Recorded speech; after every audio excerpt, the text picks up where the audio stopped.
Olá pessoal, boa tarde, começando mais uma live e hoje o tema é os 5 pontos da Lei 6766 que você precisa saber se você quer trabalhar nessa área de projeto de loteamento. É super importante ter o conhecimento dessa lei, porque essa é uma lei federal, né, que define a questão do parcelamento do solo urbano, então ela é a principal para você entender e entendendo ela, você entende, na verdade, uma boa parte da questão do projeto de loteamento, da parte da legislação específica para desenvolver um projeto de loteamento. Então, para quem ainda não me conhece, meu nome é Tatiana Rocha e eu ajudo arquitetos e engenheiros a desenvolverem um projeto de loteamento do início ao fim, mesmo que você não tenha nenhuma experiência prévia nesse assunto. Basta você me seguir aqui no Instagram, no YouTube, ativa as notificações. No YouTube tem vídeo novo toda segunda, quarta e sexta.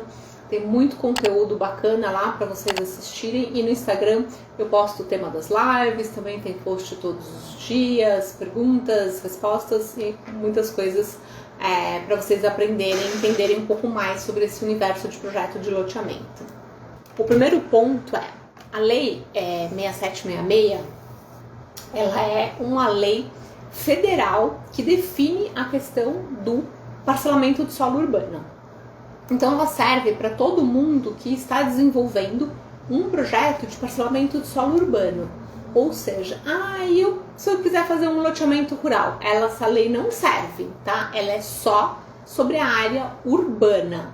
Não fala nada do que está não fala nada de rural, e você não pode usar, né, essa lei, replicar essa lei para aprovar um projeto rural, tá bom? Porque não é a mesma atribuição. E logo no começo da legislação, isso já fica bem claro, tá? Já no começo da lei, a primeira definição ali, no primeiro artigo da lei, já está deixando claro que essa questão da área urbana, ok? É uma lei curtinha, rapidinha de ler, e ela é a lei base, né? Ela é a lei que vai dar a diretriz para todas as outras leis municipais. Então, para quem está começando, para quem ainda não conhece as outras legislações, não está habituado a ler as outras leis municipais, se você começa estudando pela lei federal, você já vai aprender muita coisa, né? Você já vai saber como que funcionam as leis municipais, você já vai entender o que as leis municipais precisam conter e qual é a pegada, o que eles vão falar. Então é muito interessante, tá bom? E a lei federal também, ela dá várias diretrizes básicas nas quais os municípios vão ter que se basear, né? Tem algumas coisas que, como já está definido na lei federal, o município não pode fazer uma coisa que é menos restritiva ao que já foi definido na lei federal, ok? Então esse ponto também é muito importante, né? É o motivo pelo qual você precisa ter conhecimento da lei federal. E não existe a possibilidade, né, de você fazer um projeto de loteamento se você não entende o que tem na lei federal. Né? Você vai ter que ler a lei de parcelamento do solo, seja a lei federal, seja a lei municipal, porque essas definições são importantes, tá? Mas é importante você também conhecer a lei federal para saber se o que está ali na municipal está condizente, não está, se está falando tudo o que precisa, enfim. Né? Na dúvida, consulte também a lei federal. Na verdade, eu acho que todo mundo tem que ter conhecimento, tá bom, da lei federal. Começa a ler algumas vezes, né? Entenda como ela funciona, o que está escrito. Depois você vai consultar com frequência sempre a lei municipal. Mas a lei federal, ela serve para você tirar suas dúvidas, tá bom, principais dessa parte de projeto de loteamento. Qual é o primeiro ponto da lei 6766 que a gente precisa entender? Então, o primeiro ponto já é o artigo 2 da Lei 6766, ele vai definir o que é o parcelamento do solo, tá? Então, a gente costuma falar de loteamento, mas o nome é parcelamento do solo. E o segundo artigo, ele vai definir o que é o parcelamento do solo. Ele define que o parcelamento do solo, ele pode ocorrer sob duas formas, o desmembramento e o loteamento. E ele define claramente o que é o loteamento e o que é desmembramento. Então, resumidamente, o loteamento é quando a gente tem a subdivisão de uma gleba com a abertura de novo sistema viário. E desmembramento é quando a gente tem uma subdivisão de uma gleba, né, em lotes menores sem abertura de sistema viário. Então esse é o primeiro ponto desse artigo, né, que ele vai definir, né, a forma que acontece esse parcelamento do solo, tá? O condomínio de lotes, que foi uma alteração que entrou na revisão dessa lei em 2017, ele entra como um artigo, como um parágrafo dentro desse artigo, e ele não é uma forma de parcelamento do solo, tá? O condomínio de lotes, ele entrou nessa revisão de 2017 da legislação, mas ele não é uma forma de parcelamento do solo, tá? Tanto que ele é um artigo ali dentro, né, ele é um dos parágrafos, né, dentro desse artigo. Ele não é assim, quais são as formas de parcelamento do solo? Loteamento, desmembramento e condomínio de lotes. Ele não está escrito dessa forma, tá? Então, quais são as formas de parcelamento de lote? Loteamento e desmembramento. Existe a possibilidade de você fazer condomínio de lotes, assim como existe a possibilidade de fazer loteamento de acesso controlado, porque antes tudo o que se entendia era que tudo era um loteamento aberto, tá? Então, agora, né, nessa revisão de 2017, abriu a possibilidade para, além do loteamento aberto, ter um loteamento de acesso controlado e o condomínio de lotes. Mas isso são possibilidades, né, dentro do loteamento, ok? Isso faz toda a diferença no entendimento, é uma coisa muito importante. Tem muita gente que fica me perguntando, tem muito empreendedor também que erra esse conceito, porque fica com essa sensação de, eu vou fazer um condomínio de lotes, aí se for condomínio de lotes, linka com a coisa do condomínio dos prédios, né, eu não preciso do área pública, aí é condomínio de lotes, eu não preciso do área pública. E aí tem que entender muito bem em que situação esse condomínio de lotes ele vai ser feito, tá? Porque o condomínio de lotes, ele não é uma forma de parcelamento do solo. Se você tiver que fazer uma subdivisão de áreas, né? Abrir frente pública, enfim, criar outras áreas, dependendo do tamanho da área que você vai fazer esse condomínio, ele já entra você tem que primeiro fazer um loteamento, né, definir ali as doações públicas, sistema viário e tal, para depois, dentro daquele loteamento, ter uma área de condomínio e aí você vai aplicar o condomínio de lotes. Então é muito importante que isso fique claro que são duas coisas diferentes, combinado? Assim como o loteamento de acesso controlado, ninguém fica né, questionando o loteamento de acesso controlado, porque o loteamento de acesso controlado ele é o quê? Ele é um loteamento. Você pode fazer ele aberto ou fechado, mas ele é uma forma, ele é um loteamento, tá? Então o parâmetro é loteamento ou desmembramento, tá bom? Fazer ele fechado ou fazer como condomínio de lotes é uma outra definição que não é o parcelamento do solo. Nesse segundo artigo, ele também fala o que é necessário você entregar para fazer o loteamento. Então ele já define ali que todo loteamento precisa ter infraestrutura, água, esgoto. Então assim, ele já define todas as regras. Então precisa ter água, esgoto, pavimentação, iluminação pública. Precisa ter todas essas coisas. Não dá para fazer um loteamento, né, aprovar o loteamento, desenvolver o projeto sem ter a infraestrutura básica definida. Então, não dá para fazer o loteamento sem ter essa infraestrutura básica feita, desenvolvida e implantada no loteamento. Então, você não pode... Eu estou frisando isso daqui, porque eu também já recebi perguntas desse tipo. O que eu preciso colocar no loteamento? Eu preciso pavimentar a rua? Eu preciso pôr iluminação? Precisa pavimentar, precisa pôr iluminação, precisa fazer rede de água, esgoto, drenagem. Mas o loteamento lá não tem. Se o loteamento lá não tem, é um loteamento que está irregular, tá? E loteamentos muito antigos, gente, isso não...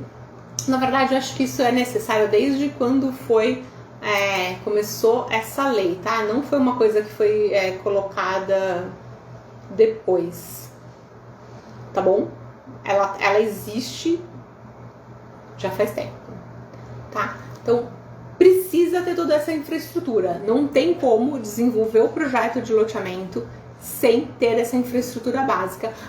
Mas não sei o que, não pode. Se fez sem um loteamento que não, depois se você entregar o loteamento e não fez essa rede, não aprovou, na verdade você nem vai conseguir aprovar o empreendimento se você não apresentar junto esses outros projetos complementares que também vão ter que ser aprovados, tá? As redes de água, esgoto, drenagem, iluminação pública e pavimentação. Tudo isso tem que ser aprovado, faz parte do combo. O que você não precisa, que não está definido aqui na legislação, mas as leis municipais costumam pedir, é a parte de arborização viária ou implantação de vegetação e equipamentos dentro do sistema de lazer. Isso não está definido na Lei 6766, mas as leis municipais muitas vezes pedem, né? Essa parte de arborização viária é super comum de ter nas leis municipais, tá? Acho que quase todas elas falam sobre isso. Então, o primeiro ponto é entender o que é o parcelamento do solo e como que ele acontece, né? Quando que ele é possível acontecer. Então, é isso, o parcelamento do solo, ele é loteamento ou desmembramento. Não façam confusão entre essas duas coisas. Você precisa entender o que você está fazendo para você conseguir saber o que você vai pedir na prefeitura, né? Para na hora que você for aprovar, falar na prefeitura faz diferença. Ler a lei municipal, você já precisa ter em mente. Tudo bem, você pode estar em dúvida, vou fazer um loteamento ou um desmembramento, qual é a melhor opção, mas você vai ter essas informações na lei municipal, você precisa ler as duas, né? Entender qual é a melhor forma de ocupação no seu caso. Entender que o loteamento, para ele acontecer, ele precisa ter essa infraestrutura básica, tá bom? Não existe o projeto de loteamento e desmembramento se não tiver essa infraestrutura. O desmembramento também, você pode fazer o desmembramento, né?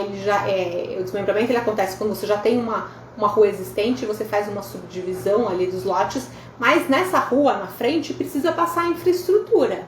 Se nessa rua da frente, que tem uma rua pública ali, mas sei lá, não está pavimentada, não tem infraestrutura, mesmo que você esteja fazendo só o desmembramento de lotes, você vai ter que nessa rua colocar a infraestrutura, ok?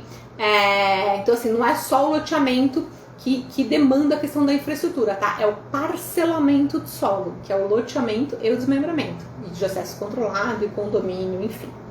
E também fala, nesse mesmo artigo, é um artigo que tem muita informação importante, a questão de quais são os terrenos que são passíveis de ocupação.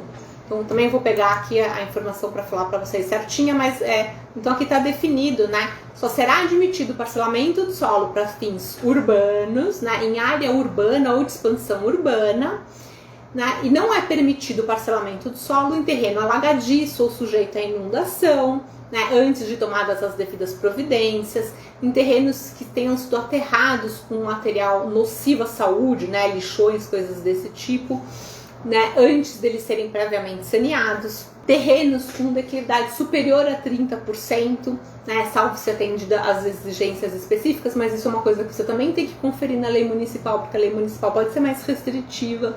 Em terrenos onde as condições geológicas não aconselham a edificação e em áreas de preservação ecológica, né, ou que tenham outros impedimentos sanitários. Então, esse primeiro artigo aí, com vários parágrafos, ele é super importante para você entender. Você já começa de cara com todas as informações que são importantes para você entender sobre o parcelamento do solo, quando que pode acontecer, qual é a forma, tá? Sem isso, não existe o parcelamento do solo, né? Se você está pegando um terreno que está numa condição nociva, enfim, se você não fizer um tratamento, na verdade isso de pegar um terreno com condições nocivas, lixão, é muito difícil que você consiga ocupar, tá bom? Porque vai passar por um licenciamento ambiental muito complicado, a probabilidade de você ocupar essa área é muito baixa. Então é importante entender esse primeiro ponto, esse primeiro artigo, ele é o segundo artigo, né, mas ele dá todas essas definições principais da questão de como você pode ocupar a área, e isso vai constar em todas as leis municipais, ok? Todas as leis que você ler municipais, elas vão falar sobre esses mesmos aspectos. Na verdade, eu diria que todas as leis municipais, elas são uma cópia desse, né, ou os primeiros artigos das leis municipais é uma cópia desse artigo da 6766, tá bom? Então, se você já ler né, a 6766, já souber essa parte de cabeça, você vai ler isso em todas as outras leis, então você já sabe que você precisa respeitar esse aspecto, ok? Estes aspectos. Bom, O segundo ponto importante é a parte que ele vai falar sobre os parâmetros urbanísticos e definir as doações públicas. Hoje, esse artigo, ele fala de que forma? Vou ler aqui também. No artigo 4. As áreas destinadas a sistema de circulação, implantação de equipamento urbano e comunitário, bem como os espaços livres de uso público, serão proporcionais à densidade da ocupação prevista pelo plano diretor ou aprovada por lei municipal para a zona em que se situem. Hoje, isso é uma revisão já mais antiga, de 99, a lei federal ela não define os parâmetros de doação pública, de doação de áreas públicas. Antigamente, quando essa lei foi escrita, lá em 1979, ela definia os parâmetros de doação pública. Então ela dizia lá que tinha que doar os 35%, falava qual era a porcentagem de doação de cada área, ela definia algumas regras, mas isso caiu na revisão de 99. Gente, em 1999 a gente já está em 2020 aqui, né? Final de 2020, ou seja, já são 20 anos em que isso caiu. Então, assim, os parâmetros de doação municipal, os parâmetros de doação pública, eles são uma definição municipal, tá? Que vai estar na lei de uso e ocupação do solo ou no plano diretor. Se de repente você tiver num município que é muito pequeno, muito minúsculo, que não tem essas definições, você precisa entrar em contato com a prefeitura e você precisa pedir as diretrizes urbanísticas dessa área, né? Pedir uma certidão de uso do solo, pedir as diretrizes urbanísticas, para que a prefeitura te forneça essa informação, tá? Mas não adianta usar, mas antigamente, né? Não é válido, tá bom? Não tem nenhum respaldo na lei federal. Os parâmetros de doação pública, eles vão estar na doação municipal. E aí, não tem assim uma coisa de muito ou pouco, né? Como não tem na lei municipal, como não tem na lei federal, ele deixa direto isso para a lei municipal.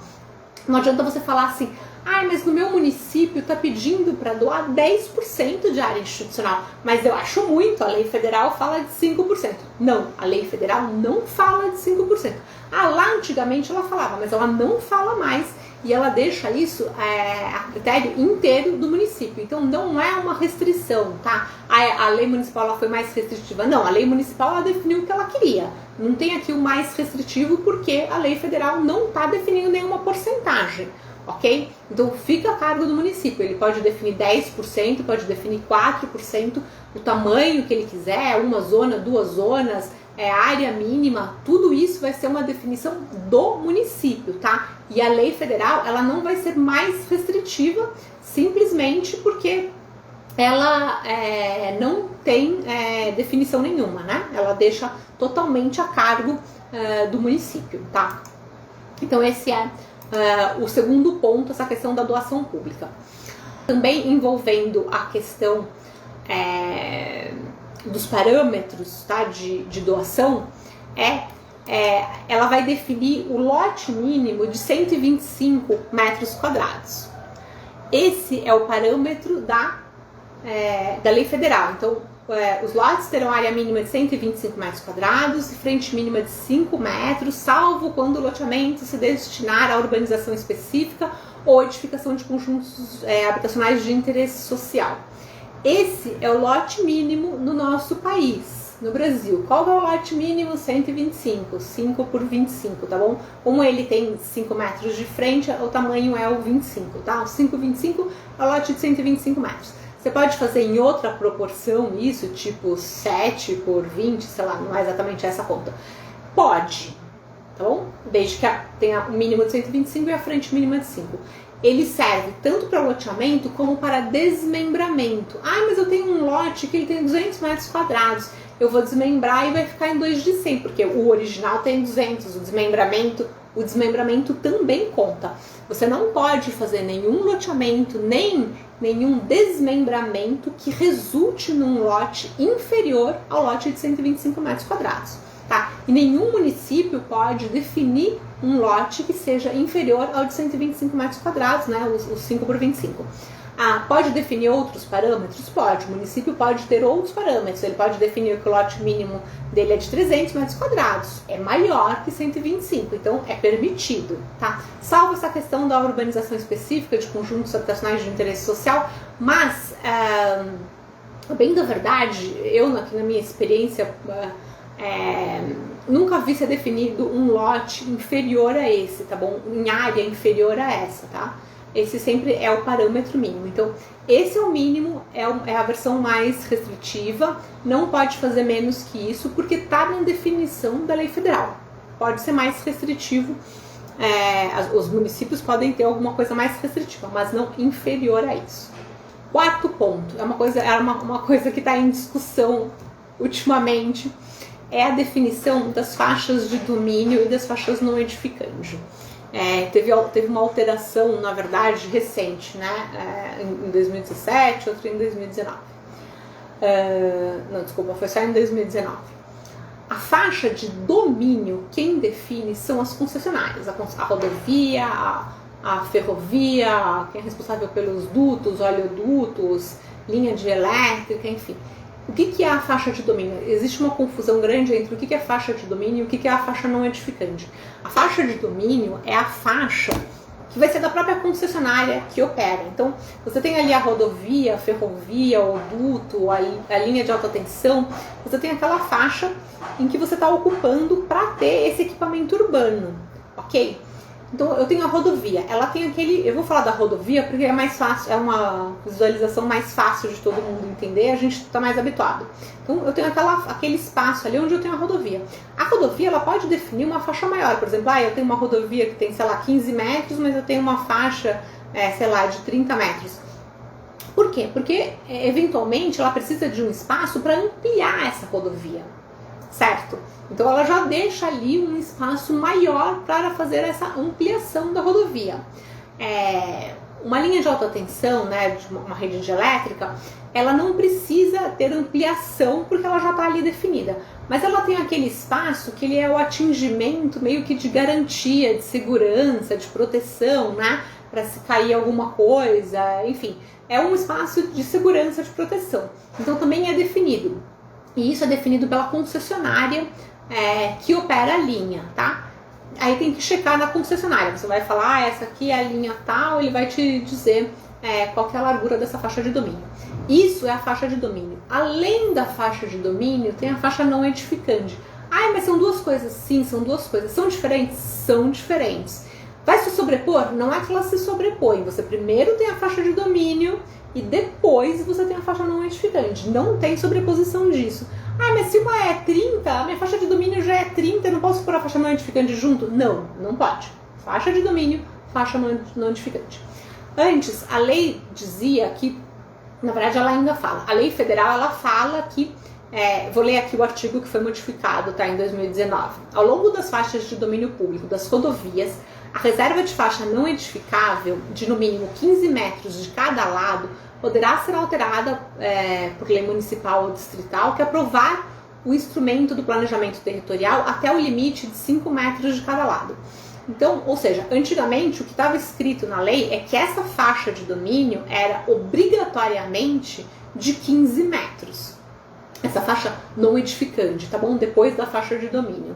Era de 15 metros. Hoje, né, abriu com essa alteração de 2019, a possibilidade do município reduzir essa faixa até um mínimo de 5%. Então ele pode sair de 15% e reduzir para 5%. Mas a lei federal não está dizendo que o mínimo é 5%. Ela está dizendo que o município pode reduzir até 5%.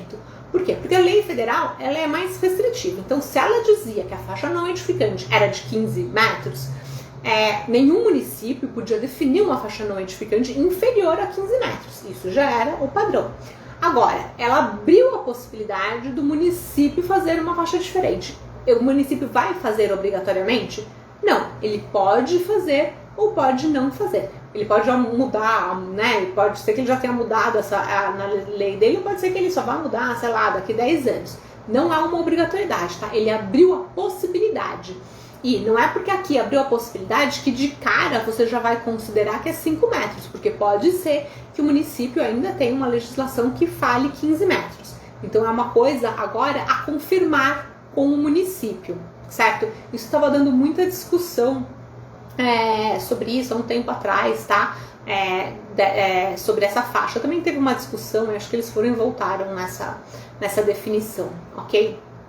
E tá falando ao longo das águas correntes e dormentes, da faixa de domínio de ferrovias, será obrigatória uma faixa no edificante, aí sim ele fala de 15 metros de cada lado. Então, assim, o que ficou obrigatório ter 15 metros é ao longo das águas correntes e da faixa de domínio das ferrovias. Aí a lei restringe isso aos 15 metros, tá? Mas as outras opções, né, rodovias e dutos, oleodutos, enfim, tem essa possibilidade de redução. O que ele chama aqui de águas dormentes seriam tipo rios, só que isso na prática, a gente vai, essa parte de rios, tal, ela vai ser legislada pela lei ambiental e não vale os 15 metros, né? A legislação ambiental ela é mais restritiva, a APP mínima ela é de 30 metros, então aqui meio que não funciona essa coisa de 15 metros, tá? E aí também não adianta falar, mas na lei 6766 tá falando dos 15 metros, não vale a lei ambiental pede mais, não adianta remeter essa lei, a gente sempre vai para a lei mais restritiva, até porque a lei ambiental ela também é uma lei federal, né? Ela tem um peso mais importante nisso. Quarto ponto, ele vai falar sobre a questão da aprovação, tá? Tem que ler toda a lei, tem outras coisas importantes, mas enfim. Aqui depois a gente entra na questão da aprovação. E a lei federal, ela fala que antes do projeto, aqui artigo 6º, antes da elaboração do projeto de loteamento, o interessado deverá solicitar à prefeitura ou o Distrito Federal diretrizes para o uso do solo. Isso daqui está definido na lei federal. Então eu falo muito aqui sobre diretrizes, por que pedir diretrizes, para que pedir diretrizes, o que muda na etapa de diretrizes, enfim, está na lei federal. É um processo que todos os projetos vão passar. Pode ter particularidades em cada município? Claro, com certeza, pode ter particularidades no município, mas é um processo que está em todas as leis, né? É um processo que está em todos os municípios, independente do município que você tiver, você tem que fazer esse pedido de diretrizes, tá?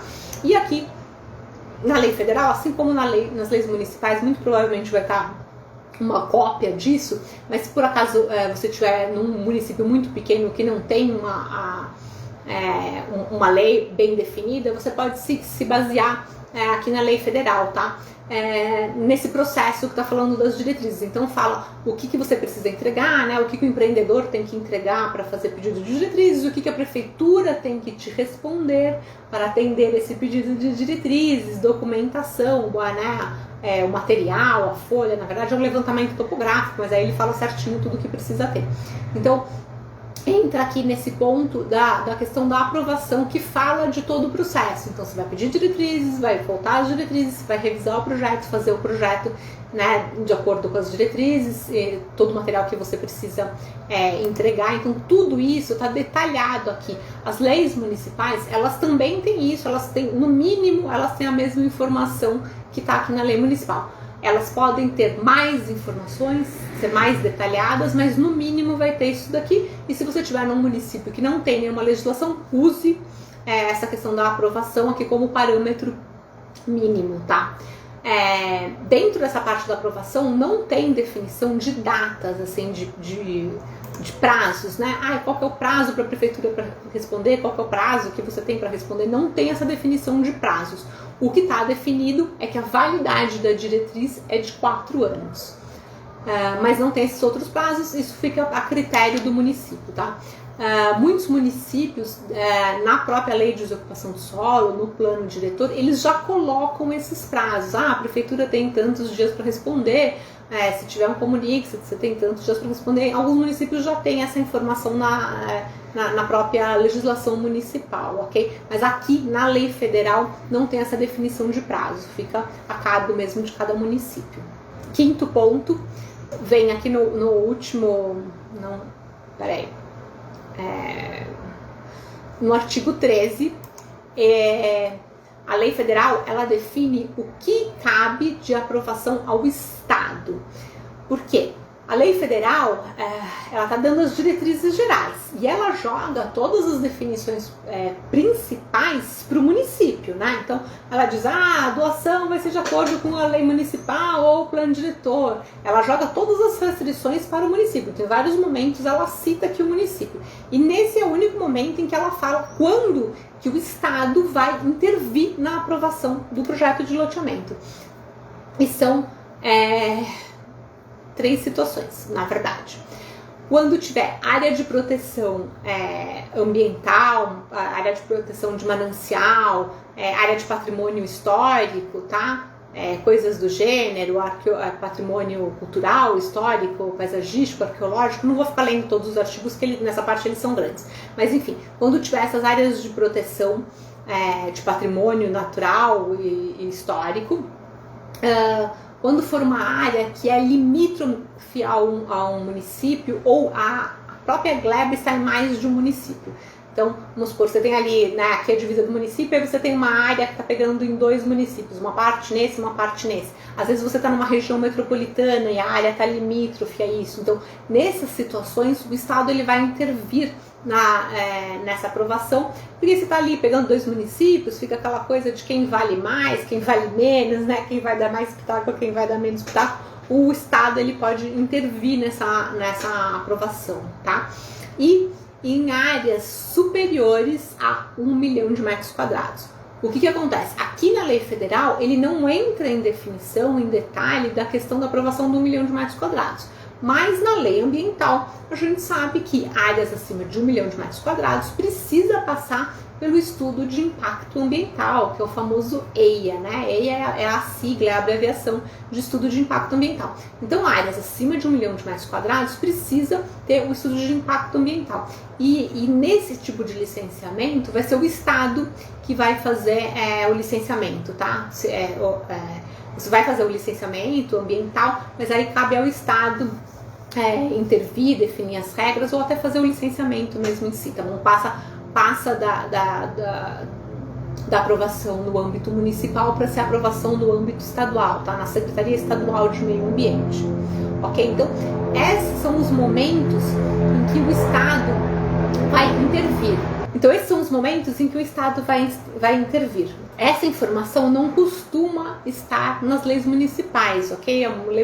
Normalmente a lei municipal, você não vai ler a lei municipal e vai estar escrito sobre isso, mas por isso que é importante que você saiba que isso está na lei federal, tá? Definindo que esses são o momento em que precisa ter uma intervenção do Estado, né? Vai ter a aprovação na Secretaria Estadual de Meio Ambiente, ou na Secretaria de Patrimônio Histórico, enfim, aí depende do que estiver acontecendo aí na sua área, né? Se você pegar uma área dessas, certo? Então, esses são os 5 pontos principais para a gente entender da Lei 676. Vou recapitular então. O primeiro ponto é entender o que é o parcelamento do solo, né? Ela explica claramente, com todas as palavras, o que é loteamento, o que é desmembramento. Também está muito claro que condomínio de lotes ele é uma forma de loteamento, ele não é ele é uma possibilidade dentro do loteamento, mas ele não é uma forma de parcelamento do solo. Entender a questão da infraestrutura básica, as condições do terreno que você precisa ter para fazer um parcelamento de solo, senão não é possível ter um parcelamento de solo, né? A doação pública, ela tá a cargo municipal. Tá claro ali na lei. A lei federal não define mais nenhuma restrição, né? Não define mais os parâmetros de doação. Tem que ficar no município. Se não tem na lei municipal, precisa pedir diretrizes. Vai falar todos os aspectos da aprovação. Ali já tem toda a indicação da aprovação. Também, lei federal é o requisito mínimo. Os municípios podem pedir mais, nunca menos.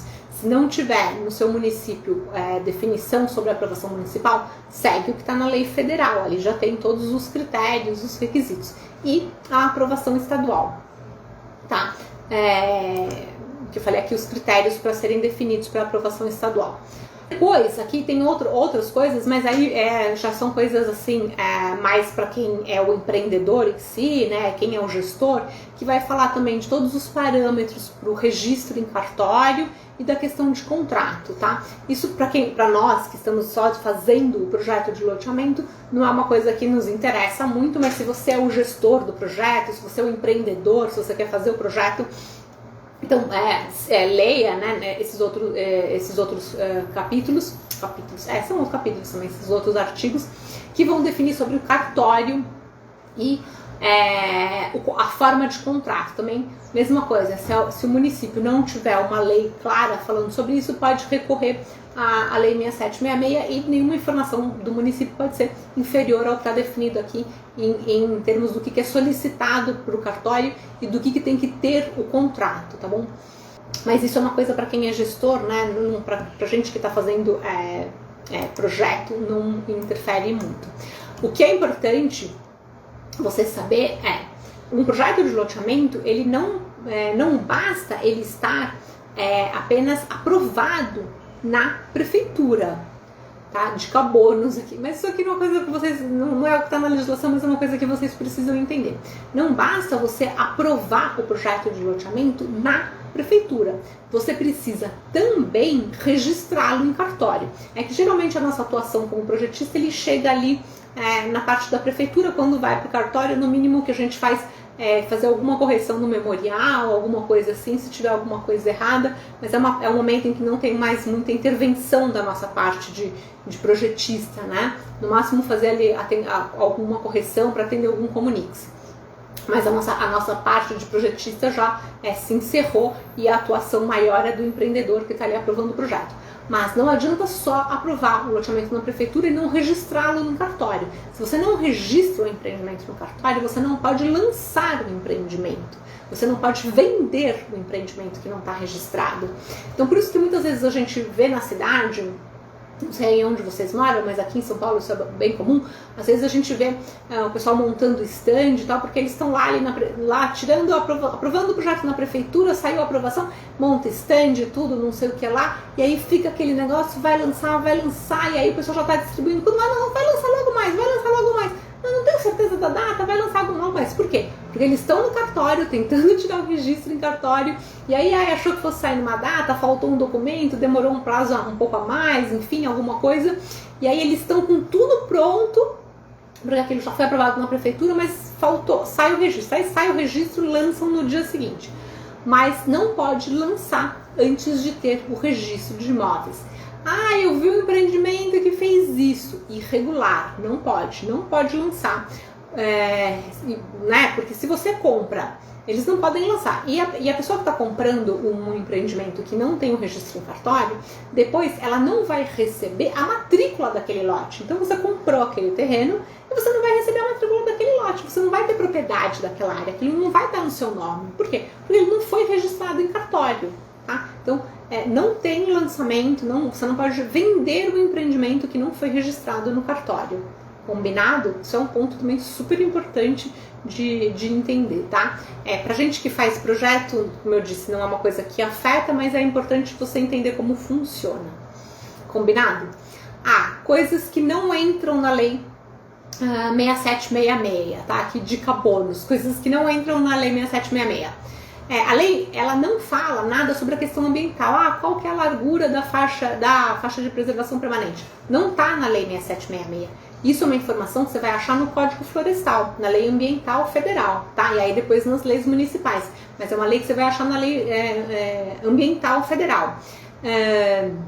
Não tem também nenhuma restrição sobre sistema viário, né? Você vê que a 6766, ela não fala sobre largura de sistema viário, faixas viárias. Por quê? Porque tudo isso é muito específico do município, né? O município vai definir ali qual que é a largura do sistema viário, o que tem no entorno, como é que é a área dele, né? Largura da via, calçada, tipos de vias, né? Larguras de vias, que você pode começar na local, principal, arterial, coletora, depende da região, né? Enfim, de uma série de coisas. Então, isso não entra na Lei 6766. Por isso que ela é uma diretriz geral, né? Ela dá parâmetros gerais, é importante entender, é importante saber, porque tudo que tem aqui ele é restritivo, mas a lei municipal vai fazer os complementos específicos atendendo às necessidades específicas do município, tá? Aqui é o que o Estado faz, o Estado no sentido, né, da federação, né, o governo. Ele tem que dar essas definições gerais, né? Depois as definições específicas elas são sempre municipais.